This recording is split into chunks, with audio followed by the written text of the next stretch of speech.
नमस्कार. सध्या राज्यात एकाच गोष्टीची चर्चा रंगली आहे, ती म्हणजे प्रसिद्ध कीर्तनकार हरिभक्त पारायण निवृत्ती महाराज देशमुख इंदोरीकर यांच्या मुलीचा शाही विवाह सोहळा.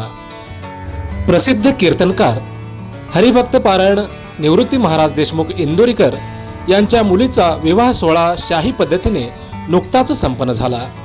हा विवाह सोहळा शाही पद्धतीने जरी झाला असला तरी या विवाहामध्ये मराठमोळा साज आणि वारकरी संप्रदायाची परंपरा आणि महाराष्ट्राची संस्कृती दिसून आली.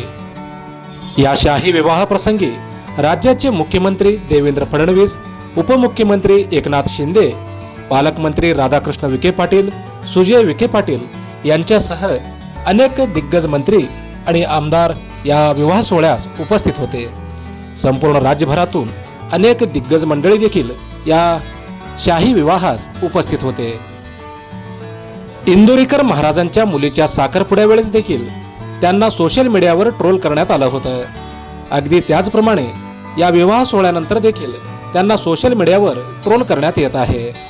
या ट्रोल करणाऱ्या नागरिकांना इंदोरीकर महाराजांनी आपल्या खास शैलीत उत्तर दिलं आहे. काय म्हणाले इंदोरीकर महाराज पाहूयात.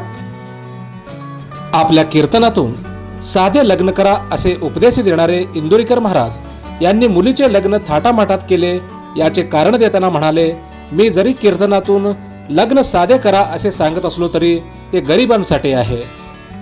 कर्ज काढून सण करू नका, कर्ज काढून विनाकारण खर्च करून लग्न करू नका असं यामागचा माझा उद्देश असल्याचं निवृत्ती महाराज देशमुख इंदोरीकर यांनी म्हटलं आहे.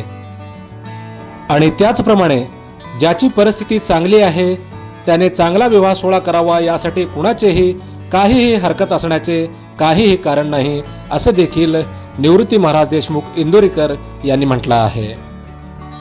आणि त्याचप्रमाणे या लग्नात झालेल्या अफाट खर्चाचा त्यांनी हिशेब देखील सांगितला आहे.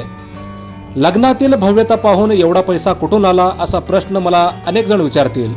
माझ्या मुलीच्या लग्नाचा 90% खर्च माझ्या भक्त मंडळाने केला आहे, देणाऱ्यांनी श्रद्धेने दिला आहे, त्यामुळे मला ट्रोल करण्याचा अधिकार कोणालाही नाही असे कडक शब्दात इंदोरीकर महाराजांनी ट्रोलर्सना सुनावला आहे. आणि त्याचप्रमाणे मी समाजोपयोगी कामं देखील करतो, विद्यालय चालवतो जिथे 13 शिक्षक आहेत आणि मी विद्यार्थ्यांकडून 1ही रुपया घेत नाही असं या प्रसंगी त्यांनी आवर्जून सांगितलं आहे. लग्नात बनवल्या जाणाऱ्या मठ्ठ्याबाबत कीर्तनातून इंदोरीकर महाराजांनी त्याला एक चांगलीच मजेशीर टिप्पणी दिली होती. त्याला अनुसरून नागरिकांनी सोशल मीडियावर ट्रोल करण्यास सुरुवात केली होती. त्याला उत्तर देताना इंदोरीकर महाराजांनी म्हटलंय, लग्नातील जेवणावरून होणाऱ्या टीकेवर बोलताना इंदोरीकर महाराज म्हणाले, मी लग्नात मठ्ठा किंवा गुलाबजाम सारखे पदार्थ ठेवले नव्हते. आम्ही पूर्णपणे मराठमोळा आणि सात्विक जेवण पाहुण्यांना दिलं असल्याचं या प्रसंगी प्रसिद्ध कीर्तनकार निवृत्ती महाराज देशमुख इंदोरीकर यांनी म्हटलं आहे.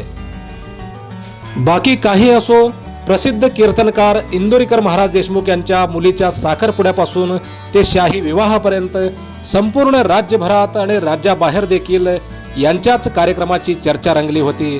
हेच निवृत्ती महाराज देशमुख इंदोरीकर यांच्या यशाचं पोचपावती आहे.